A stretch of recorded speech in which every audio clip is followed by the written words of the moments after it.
আসসালামু আলাইকুম বন্ধুরা, আশা করি আপনারা সবাই ভালো আছেন। আপনারা দেখতে পাচ্ছেন যে পদের নাম হচ্ছে ডাটা এন্ট্রি। এখানে মোট 468টা পদ রয়েছে। এই পদের নিয়োগ হবে।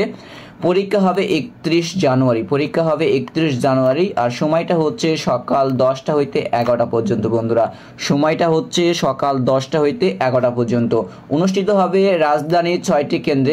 পরীক্ষাটি অনুষ্ঠিত হবে শেরেবাংলা নগর সরকারি বালিকা উচ্চ বিদ্যালয়, আগারগাঁও, ঢাকা; বিসিআইসি কলেজ, চিড়িয়াখানা রোড, মিরপুর, ঢাকা; সরকারি Mohammadpur model school and college, তারপরে Gaznabi road, college gate, Mohammadpur, Dhaka; Dhaka college, Dhaka Eden মহিলা college, Azimpur, Dhaka; government college of applied human science college, Azimpur, Dhaka. প্রিয় বন্ধুরা আমার, এখন আপনারা ভালো করে দেখে নেন যে কোন কেন্দ্রে কত রোল নাম্বারের পরীক্ষা হবে। আপনারা একটু দেখে নেন। শেরেবাংলা সরকারি বালিকা উচ্চ বিদ্যালয়, আগারগাঁও, ঢাকা। এই কেন্দ্রে পরীক্ষা হবে। রোল নাম্বার দেখেন, এখানে কিন্তু এই যে 3000 এখানে যে 3 দিয়ে শুরু হয়েছে, এখানে 1 থেকে 14,771, 1 থেকে 14,771 এই রুলের মধ্যে যারা রয়েছেন তাদের পরীক্ষা কিন্তু হবে। তারপর এখানে দেখেন 14,000 বিসিআইসি কলেজ, চিড়িয়াখানা রোড, মিরপুর, ঢাকা। এখানে দেখেন যে 14,772 থেকে 37,276 এই রুলের মধ্যে যারা রয়েছেন তাদের কিন্তু এই কেন্দ্রে আপনাদের পরীক্ষা হবে।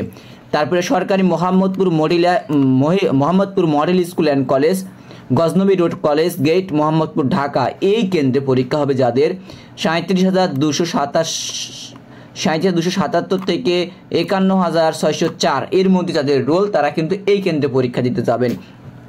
তারপরে ঢাকা কলেজ, ঢাকা। এখানে হবে 51,605 থেকে 84,716 এর মধ্যে যাদের পরীক্ষা, তাদের এই কেন্দ্রে পরীক্ষা হবে। পরীক্ষাটি হবে 31 জানুয়ারি 2025 সকাল 10টা হইতে কিন্তু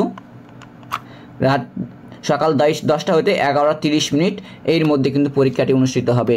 তারপরে ইডেন মহিলা কলেজ, আজিমপুর, ঢাকা। এখানে আপনার পরীক্ষা হবে 84,717 থেকে একটু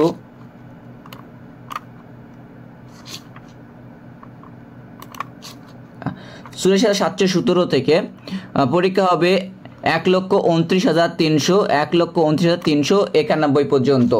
তারপরে government college of applied human science, পূর্বের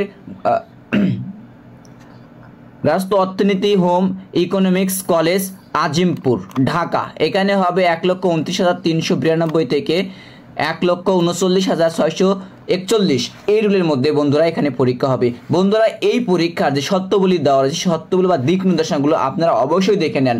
সেটা হচ্ছে লিখিত পরীক্ষার প্রবেশপত্র ecs.teletalk.com/pd, এখানে গিয়ে আপনারা পাবেন। লিখিত পরীক্ষার প্রবেশপত্র পরীক্ষা দিন অবশ্যই সঙ্গে আনতে হবে। বন্ধুরা, এইটা কখনোই ভুল করবেন না। লিখিত পরীক্ষার কিন্তু প্রবেশপত্র অবশ্যই আপনাদেরকে কিন্তু আনতে হবে। পরীক্ষার্থীকে নিজ নিজ জাতীয় পরিচয়পত্রের মূল কপি অবশ্যই সঙ্গে আনতে হবে। নির্ধারিত সময় অন্তত 30 মিনিট পূর্বে, অবশ্যই 30 মিনিট পূর্বে পরীক্ষার আসন গ্রহণ করতে হবে। তাহলে অবশ্যই 1 ঘন্টা আগে আপনি কমপক্ষে ওখানে উপস্থিত হবে। আর তারও আপনি আধা ঘন্টা 1.5 ঘন্টা আগে আপনি উপস্থিত হবেন। কারণ যে যদি রাস্তায় জ্যাম হয়ে যায় তখন পরীক্ষা কিন্তু ঠিক টাইমে উপস্থিত পাবেন না। ঢাকা শহরের বিষয়, এই জন্য আপনারা কি করুন, যত আগে যাওয়া যায় সকাল সকাল উপস্থিত হয়ে যাবেন পরীক্ষা কেন্দ্রে। পরীক্ষার পাত্রীকে কিন্তু অবশ্যই পরীক্ষার যতগুলো রয়েছে কাগজপত্র, এগুলো ছাড়া কিন্তু আপনাকে ঢুকতে দেবে না। কিন্তু প্রবেশপত্র অবশ্যই আনতে হবে। সঙ্গে হচ্ছে আপনার ভোটার এনআইডি কার্ড আনতে হবে। ব্যাগ, বইপত্র, মোবাইল ফোন, ঘড়ি, ক্যালকুলেটর, ইলেকট্রিক কার্ড ডিভাইস আনা সম্পূর্ণ নিষেধ। হাজিরা তালিকা, উত্তরপত্রে পরীক্ষাতে স্বাক্ষর, আবেদনপত্রে স্বাক্ষরের অনুরূপ হতে হবে। আপনার যে আবেদন করেছেন এই আবেদনের সাথে কিন্তু অবশ্যই আপনার কিন্তু স্বাক্ষরটা মিল হতে হবে। পরীক্ষার অসৎ উপায় অবলম্বন, অসাধারণ কারণে সংশ্লিষ্ট পরীক্ষা থেকে বহিষ্কার করা হবে, প্রয়োজনে আইনগত ব্যবস্থা করা হবে। এখন পরীক্ষার সময় যদি পিছনে তাকায় দেখেন বা কারো দিকে নকল করেন বা নিজে নকল করার চেষ্টা করেন, সেক্ষেত্রে কিন্তু আপনাকে ওখান থেকে বরখাস্ত এবং আইনের হাতে তুলে দিতে পারে। বন্ধুরা আমার, তো এই ছিল সর্বশেষ আপডেট। পরবর্তী যে কোনো প্রকার আপডেট পাওয়ার জন্য অবশ্যই আমার এই চ্যানেলটি সাবস্ক্রাইব করে রাখবেন, বেল আইকনে ক্লিক করে রাখবেন, ভিডিওটি লাইক একটা কমেন্ট করবেন। ভালো থাকবেন, আবারও যে কোনো একটা খবর নিয়ে আপনাদের সামনে উপস্থিত হব। সেই পর্যন্তই আল্লাহ হাফিজ। আসসালামু আলাইকুম রহমতুল্লাহি ওয়া বারাকাতুহু।